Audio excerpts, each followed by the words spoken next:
Gracias, Apóstol Karina. Qué placer poder compartir esta noche con ustedes, con nuestra familia de fe, nuestra comunidad Cristo Tú Haces Todo Nuevo y también todos nuestros amigos, hermanos, compañeros de milicia que se suman a esta transmisión. Gracias por estar allí.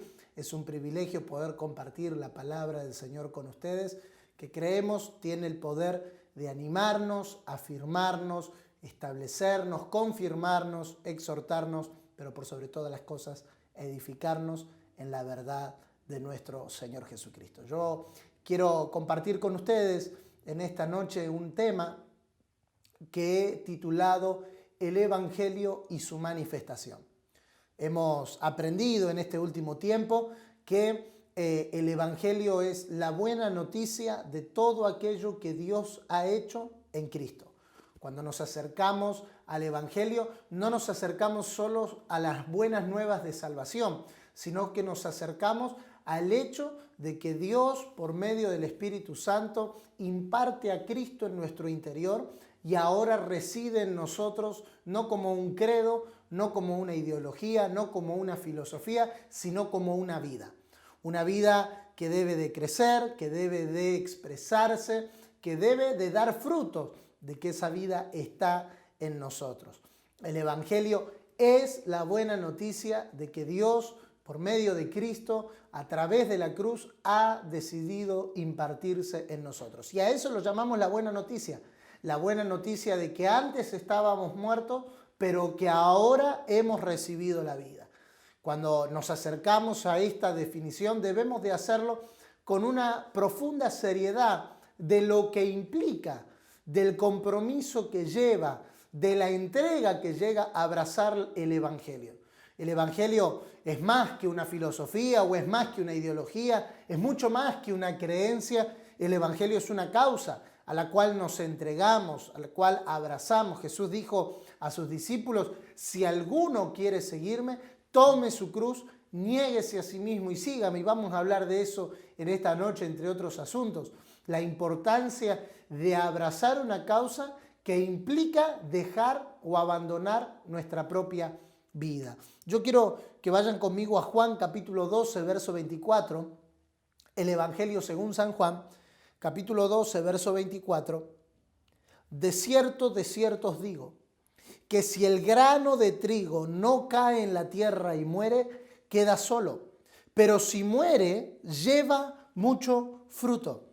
Una frase que hemos aprendido en estos últimos años es: Dios no quiere mejorar nuestra vida. Las ha tomado para Él crecer en nosotros.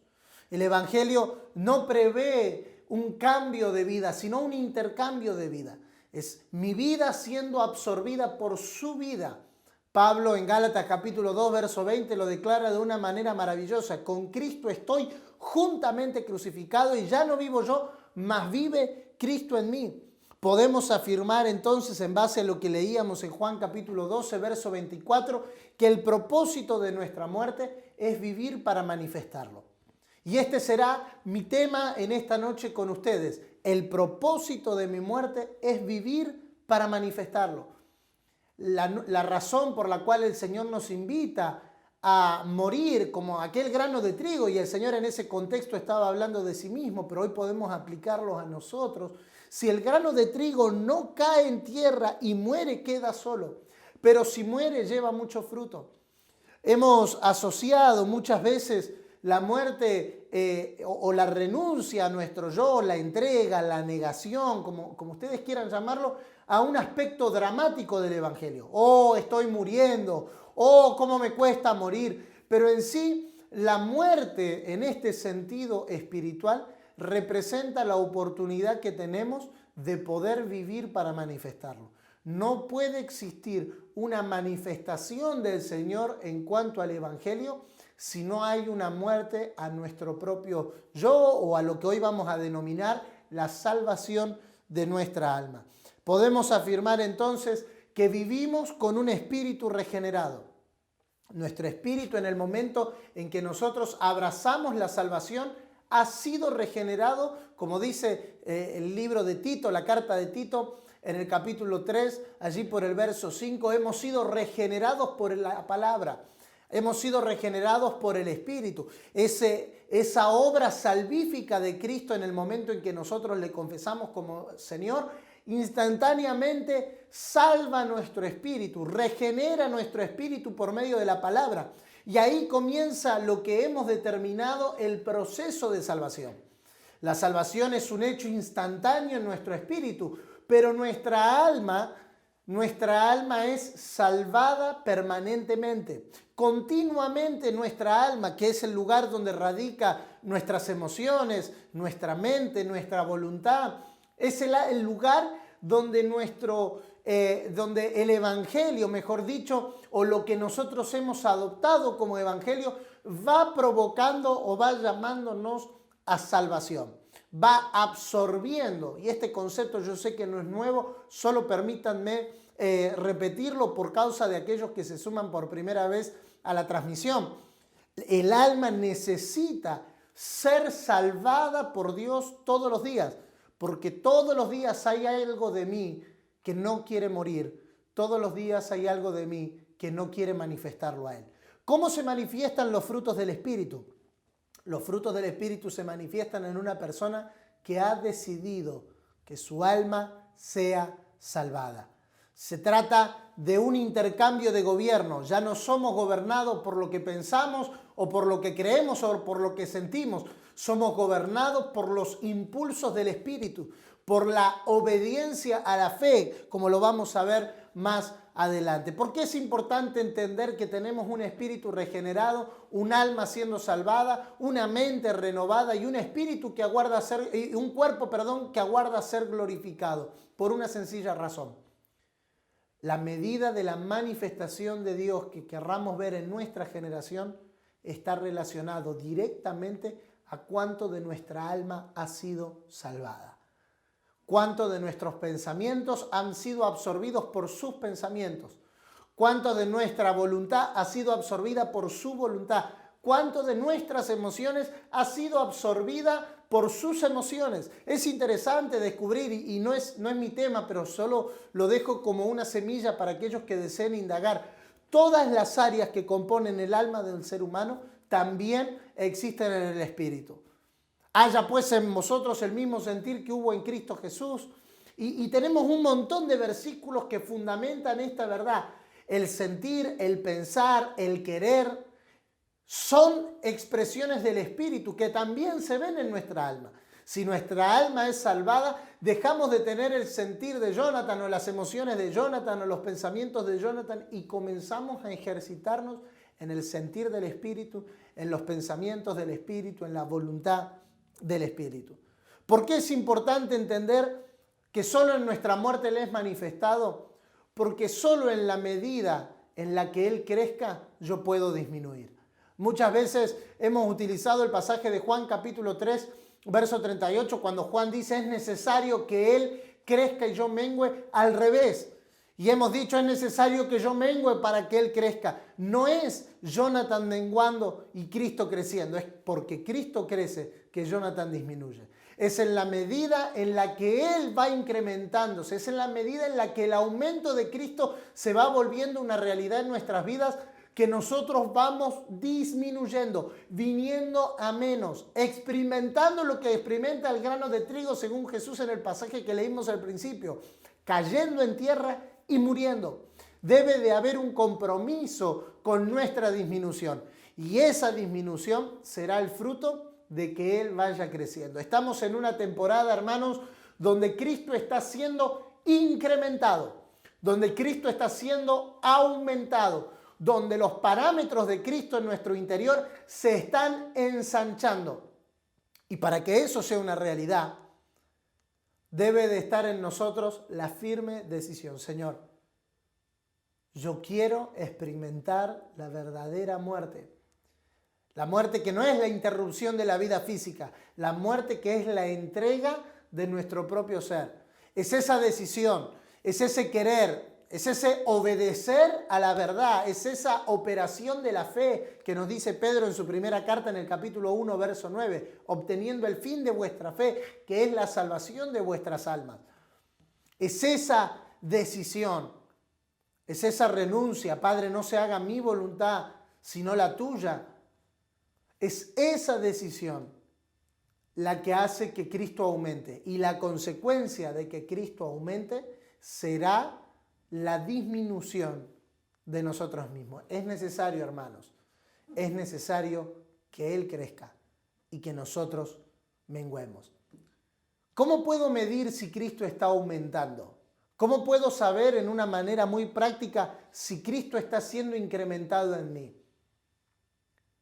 Por la medida de nuestra disminución. Si cada vez Jonathan está pensando menos, si cada vez Jonathan está sintiendo menos, si cada vez Jonathan está siguiendo los impulsos de su voluntad, quiere decir que Cristo está siendo incrementado en nosotros. Esa es la razón del Evangelio. La razón del Evangelio no es solamente llenarnos la cabeza de información o de doctrina correcta, sino que la esencia del Evangelio es poder vivirlo. A los cristianos, a los hermanos del primer siglo los llamaban cristianos porque veían pequeños Cristos, veían una expresión real, una manifestación real del Señor en sus días y por eso lo asociaban directamente con Cristo. Cuando nos ven a nosotros, ¿qué es lo que ven? ¿A quién ven? Porque eso significa manifestar. Manifestar significa hacer visible, hacer palpable, hacer real, dar a conocer. Todas estas expresiones pertenecen al ámbito de la manifestación. Hacer visible. ¿Estamos haciendo visible a Dios en nuestros días? ¿Estamos haciendo palpable? ¿La gente puede palpar a Dios? ¿La gente puede experimentar a un Dios real a través de nosotros? Hermanos, en tiempos de tanta crisis y de tanta conmoción mundial, se necesita una iglesia, se necesita al cuerpo de Cristo manifestando, haciendo visible, haciendo real, haciendo palpable la buena noticia del Evangelio. ¿Qué manifestamos? ¿Qué es lo que estamos manifestando en este tiempo?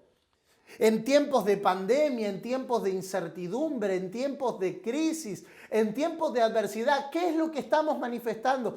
¿Qué es lo que estamos dando a conocer del Señor?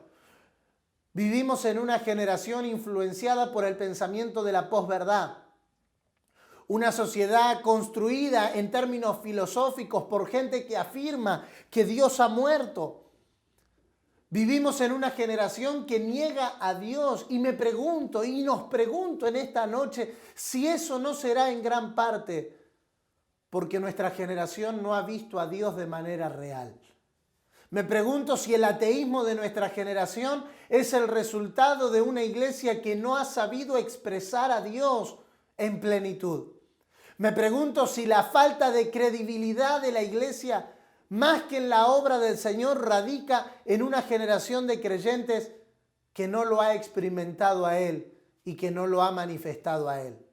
Hermanos, hay un llamado a nuestra generación a hacernos cargo de nuestra tarea. No podemos eludir, si nos llamamos hijos de Dios, no podemos eludir esta responsabilidad. Manifestarlo. Vivir para manifestarlo. Tito capítulo 1, verso 16. Tito capítulo 1, verso 16. Es una denuncia muy fuerte del apóstol Pablo. Tito capítulo 1, verso 16 dice: profesan conocer a Dios, pero con los hechos lo niegan, siendo abominables y rebeldes, reprobados en cuanto a toda buena obra. Y el verso 1 del capítulo 2 dice: pero tú habla lo que está de acuerdo con la sana doctrina. Este síndrome que el apóstol Pablo enfrentaba en sus días con sus hijos en la fe, nosotros lo enfrentamos en nuestra generación. Gente que profesa conocer a Dios, pero que con sus hechos, con lo que manifiesta, lo niega. Y esto es un llamado importante a la iglesia del siglo XXI. Un llamado importante a aquellos que hemos experimentado la salvación que viene del Señor. Hermanos, hay una profunda responsabilidad que cae sobre nuestros hombros. No solo profesar la palabra correcta, no solo hablar la sana doctrina, no solo hablar la enseñanza correcta, sino que nuestros hechos no nieguen lo que hablamos. Hubo un padre de la iglesia que dijo, predica en todo el tiempo, predica en todo el tiempo y si es necesario, abre la boca. Que nuestras acciones, que nuestra manifestación, que aquello que hacemos visible sea coherente con aquello que hablamos. Estamos siendo llamados por el Señor a aportar las evidencias del mensaje que hablamos. ¿Cómo nacen las evidencias? Las evidencias no nacen por un conocimiento intelectual. Las evidencias nacen como resultado de una experiencia genuina con el Señor. Quien lo ha visto. Miren, los apóstoles no predicaban el evangelio del Señor por los 3 años y medio que Él les había enseñado al respecto del reino. Los apóstoles cargaban el mensaje porque ellos habían visto la resurrección. Si el Señor no hubiese resucitado, ellos solo hubiesen transmitido las enseñanzas de Jesús. Pero el peso del evangelio del primer siglo es que ese evangelio venía acompañado del hecho de que ellos habían visto, habían experimentado al Cristo resucitado. Con esto en mente es que nos metemos en el final de nuestro mensaje. El evangelio no se trata de cómo crecemos económica o familiarmente, aunque lo incluye. El evangelio se trata de cómo Cristo crece en nosotros, de cómo nuestra alma es salvada y ese crecimiento trae todas las añadiduras. Recordemos, por favor, para recapitular, en un sentido fuimos salvos, pero en otros, todos los días, hay algo que es salvado a fin de que Él sea manifestado. ¿Cómo manifestamos la vida de Dios? Cuando nuestra vida va siendo gobernada por su vida. El ser humano, queridos hermanos, ha sido diseñado por Dios, por diseño divino. El ser humano es gobernable. Somos aquello que nos gobierna. Si la palabra, si la verdad de Dios nos gobierna, entonces la evidencia será el gobierno de Dios en nuestras vidas. Necesitamos detectar las áreas de nuestra vida que no están bajo el gobierno de Dios para que su gracia opere en nosotros para salvación y entonces así podamos manifestarlo. Quiero dejarles 4 pensamientos al respecto de este asunto. Es imprescindible la salvación de nuestra alma. Primera de Tesalonicenses capítulo 5, verso 23 dice, y el mismo Dios de paz os santifique por completo, y todo vuestro ser, espíritu, alma y cuerpo, sea guardado irreprensible para la venida de nuestro Señor Jesucristo. Todo nuestro ser. La salvación es integral. La salvación es completa. La salvación no deja nada afuera. Espíritu, alma y cuerpo deben de ser salvados, deben de ser presentados irreprensibles delante de Dios. Primera de Pedro, capítulo 1, verso 9, que lo mencionábamos anteriormente. Obteniendo el fin de vuestra fe, que es la salvación de vuestras almas. Y Lucas capítulo 1, verso 46. Entonces María dijo, engrandece mi alma al Señor.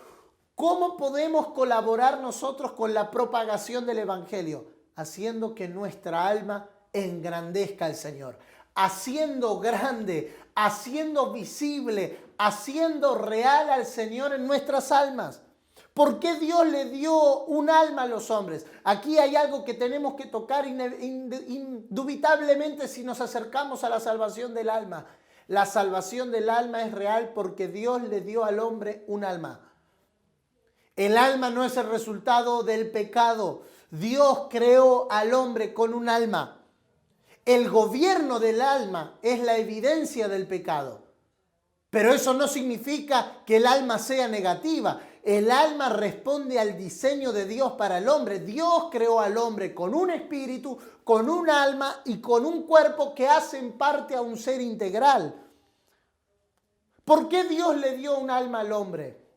Porque en el alma del hombre Dios se reservó todos los recursos necesarios en forma de capacidades, en forma de dones, en forma de talentos para que Cristo sea manifestado en la tierra. En otras palabras, Cristo será visto en la tierra en la medida en la que nuestra alma sea salvada. En la medida en la que mis dones y mis talentos y mis capacidades sean absorbidas por Cristo, en el momento en que mis talentos, en el momento en que mis emociones, en el momento en que mi voluntad es absorbida por Cristo, es en el momento donde Él puede ser visto. Dios no creó el alma para nosotros. Dios creó el alma para Él, para que a través del alma del hombre Él sea visto en una generación. El alma tiene un diseño absolutamente único de Dios y en Dios. Si Dios no llena el alma del hombre, el hombre lo llenará de cualquier cosa. Otra vez, si Dios no llenara el alma del hombre se llenará de cualquier cosa. ¿Por qué necesitamos que la fe opere en nosotros para salvación? Para que nuestra alma sea llena del Espíritu. Para que nuestra alma sea llena del sentir del Espíritu, del pensamiento del Espíritu, de las emociones del Espíritu, de la voluntad del Espíritu. Y que Cristo sea expresado. Está llena las Escrituras de gente que por causa de su alma no dio a conocer a Dios en su generación. Por causa de su alma no salvada, los impulsos de la carne fueron más grandes y más fuertes que la operación del Espíritu. Pero también vemos hombres como por ejemplo Pablo en el libro de los Hechos, cuando dice, quise ir a tal ciudad, quise entrar a tal ciudad, pero el Espíritu no me lo permitió. Ese es el gobierno del alma, ese es el gobierno del Espíritu, oponiéndose al gobierno del alma. Quiero hacer tal cosa. Quiero hacer tal cosa, pero el Espíritu me dicta tal otra y obedecemos a la verdad y nuestra alma es salvada. ¿Cómo nuestra alma es salvada en la práctica? Yo quiero darte solamente algunas ideas. Número 1, negándonos a nosotros mismos. No se puede experimentar la salvación del alma y no estar dispuesto a caer en tierra y morir. Mateo capítulo 16, verso 24 al verso 28. Entonces Jesús dijo a sus discípulos, si alguno quiere venir en pos de mí, niéguese a sí mismo y tome su cruz y sígame. Porque todo el que quiera salvar su vida la perderá. Y todo el que pierda su vida por causa de mí la hallará. Porque ¿qué aprovechará el hombre si ganare todo el mundo y perdiere su alma? ¿O qué recompensa dará el hombre por su alma? Porque el Hijo del Hombre vendrá en la gloria de su Padre con sus ángeles y entonces pagará a cada uno conforme a sus obras. De cierto os digo que hay algunos de los que están aquí que no gustarán la muerte hasta que hayan visto al Hijo del Hombre viniendo en su reino. No hay manera de que el alma sea salva si yo no me niego a mí mismo. Si yo no niego, ¿qué es negarse a sí mismo? Bueno, seguramente podremos dar muchas descripciones acerca de negarnos a nosotros mismos. Pero una que me gusta mucho es negarme a mí mismo, es renunciar a todo por causa de Él. Es vivir con la conciencia plena de que Él está. Y que no quiero hacer o decir o pensar algo que pueda ofenderlo, como dice Pablo en la carta a los Efesios, que pueda contristarlo. Negarme a mí mismo no es el sentido de la autoflagelación. Negarme a mí mismo es no ser personas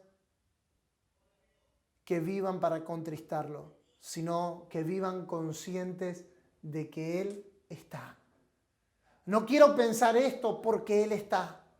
No quiero hablar esto porque Él está. No quiero opinar esto porque Él está. No quiero mirar esto porque Él está. Y esa conciencia de que Él está es la negación a mí mismo.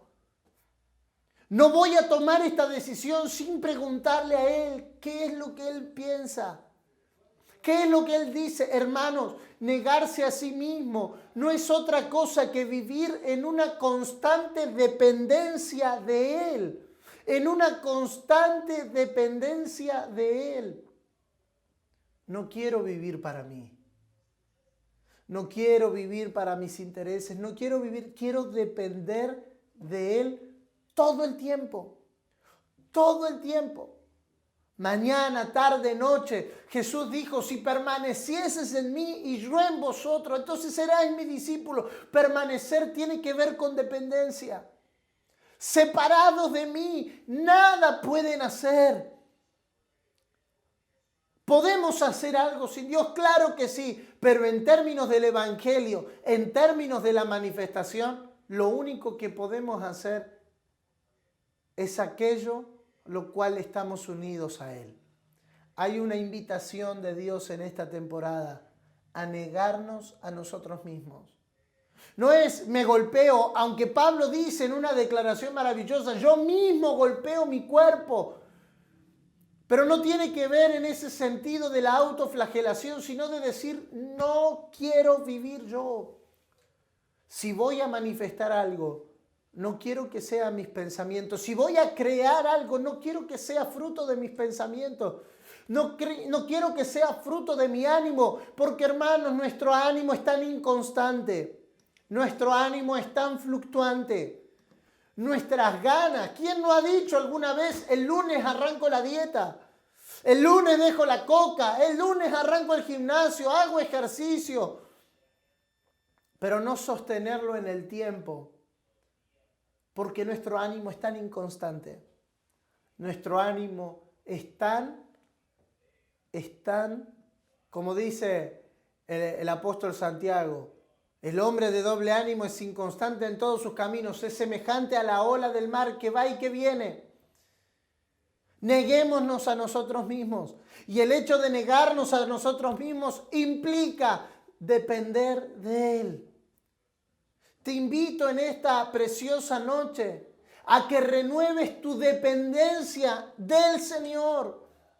No creamos que nosotros podemos hacerlo. No creamos que nosotros sabemos cómo hacerlo. No creamos que nosotros estamos capacitados para hacerlo. No, Señor. No quiero predicar si tú no hablas. No quiero enseñar si tú no hablas. No quiero ir a hacer las compras si tú no hablas. No quiero hacer nada si tú no lo pides. Porque he decidido vivir para negarme a mí mismo. Hay un libro que yo les recomiendo que puedan indagar. Es un libro para mí de temporada, un libro de estación que he estado meditando en este último tiempo, Sumergidos en las profundidades de Jesucristo, de Madame Guyon. Es un libro extraordinario que nos enseña, que nos habla de abandonarnos en Él, de depender de tal manera de Él que ya no seamos nosotros, de que ya no estemos nosotros. ¿Cómo se puede vivir en nuestra generación, en una generación tan independentista, tan autónoma, tan autosuficiente, dependiendo del Señor por una decisión? El que quiera seguirme, niéguese a sí mismo y tome su cruz. No es posible, no es compatible vivir para manifestar esta vida y al mismo tiempo querer seguir viviendo nosotros. Necesitamos negarnos a nosotros mismos. ¿Cómo lo alcanzamos? Por medio de la cruz. Jesús dijo en Mateo capítulo 10, Verso 38, y el que no toma su cruz y sigue en pos de mí, no es digno de mí. Y el que no toma su cruz. Y hermanos, la cruz no es la suegra, la cruz no es la familia, la cruz no es el jefe, la cruz es el lugar donde yo soy aniquilado, donde es separado en mí todo lo que no pertenece a Él. La cruz en términos reales en nuestros días es el lugar donde está la separación, es el lugar donde está la división, es el lugar donde ya no soy yo y es Él en mí. Estamos llegando, como dice nuestro querido y amado apóstol Lucas Márquez, a la última frontera. A la última frontera.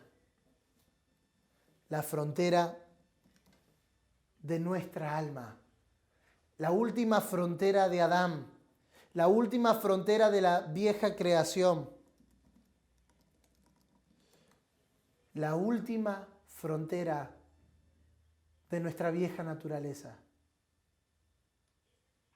Si alguno quiere venir en pos de mí, tome su cruz. Jesús después dice, y el que no toma su cruz no es digno de mí. Quiero ser digno del Señor. Quiero ser digno del Señor. ¿Cómo soy digno del Señor? Tomando su cruz. No hay otra manera. No hay otra forma. No hay otra manera de manifestarlo a Él si no es tomando nuestra cruz. ¿Y esto qué producirá? Esto producirá manifestación. ¿Por qué el alma debe de ser salvada? Y acá vamos cerrando esta enseñanza. ¿Por qué el alma debe ser salvada? Porque se necesita salvar el territorio que Dios ocupará para que Cristo se manifieste en la vida de una persona. Hermanos, hay mucho territorio hostil en nosotros. Hay mucho territorio hostil a la verdad. Hay mucha hostilidad al Señor en nosotros todavía. ¿Por qué necesito que mi alma sea salvada? ¿Por qué necesito abrazar la cruz todos los días? Porque todos los días hay algo de mí que no quiere vivirlo a Él. Y para que Él sea visto, necesito que Él gane territorio. Hay un paralelo en 2 de Samuel capítulo 8, que no lo vamos a mencionar y estudiar hoy, solo mencionarlo, que dice que David extendió las fronteras de Israel, venciendo a sus enemigos. Esa sombra nos permite ver a nosotros. Nosotros necesitamos ganar por medio de la cruz el territorio que todavía es hostil a Cristo en nosotros. Los pensamientos, las emociones, esos impulsos de la carne, esas ganas de... esas reacciones, esa hostilidad a Cristo necesita ser absorbida por Él. Porque ese será el lugar que Cristo ocupará para ser manifestado. La salvación de nuestra alma es que alguien se va convirtiendo en la misma expresión del Señor. El siglo, el mundo y las tinieblas que gobiernan el sistema afectan directamente cómo hablamos, cómo pensamos, cómo oímos, cómo sentimos, cómo vivimos la vida. Por eso debemos preguntarnos, ¿quién gobierna y enseñorea nuestras vidas? Porque eso será lo que manifestemos. Mas cuando conocemos a Cristo, lo que sucede no es que dejamos de pensar, no es que dejamos de oír, no es que dejamos de ver, no es que dejamos de sentir, sino que todas esas capacidades dadas al alma son por y para Cristo. Ni siquiera somos nosotros sintiendo, es Cristo sintiendo en nosotros. Renunciamos a nuestra forma de ser propia. Tenemos una forma de ser de Cristo que es mayor a nosotros. Seguimos avanzando, seguimos creciendo, seguimos avanzando. pero ya no nosotros, sino Cristo en nosotros. Me gusta pensar, y aquí de verdad sí cierro, me gusta pensar en la salvación del alma como la entrega voluntaria de nuestro tesoro más preciado. ¿Cómo nosotros podemos colaborar con que Dios sea visible en nuestra generación? Entregando lo único que tenemos. Lo único que tenemos es nuestra vida. Lo leímos recién en Mateo y en Lucas. Lo único que tenemos de valor para nosotros, según nosotros, es nuestra vida. Y hay una historia con la que quiero cerrar, que todos nosotros conocemos. Todos nosotros conocemos. Es la historia de aquella mujer pecadora, de Lucas capítulo 7, verso 37. Entonces una mujer de la ciudad, que era pecadora, al saber que Jesús estaba en la mesa, en casa del fariseo, trajo un frasco de alabastro con perfume y estando detrás de él a sus pies llorando, comenzó a regar con lágrimas sus pies y los enjuagaba con sus cabellos y besaba sus pies y los ungía con el perfume.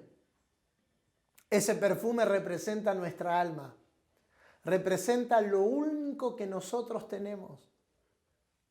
Lo que tenemos de gran precio y de gran valor, lo que estimamos como precioso frente a Él, nuestra única alternativa es quebrarlo, es entregarlo, es decir, Señor, ya no soy yo, no quiero que seas yo, quiero que seas tú. Y es esa acción voluntaria, es esa acción fruto de alguien que quiere agradarlo a Él, de decir, lo entrego.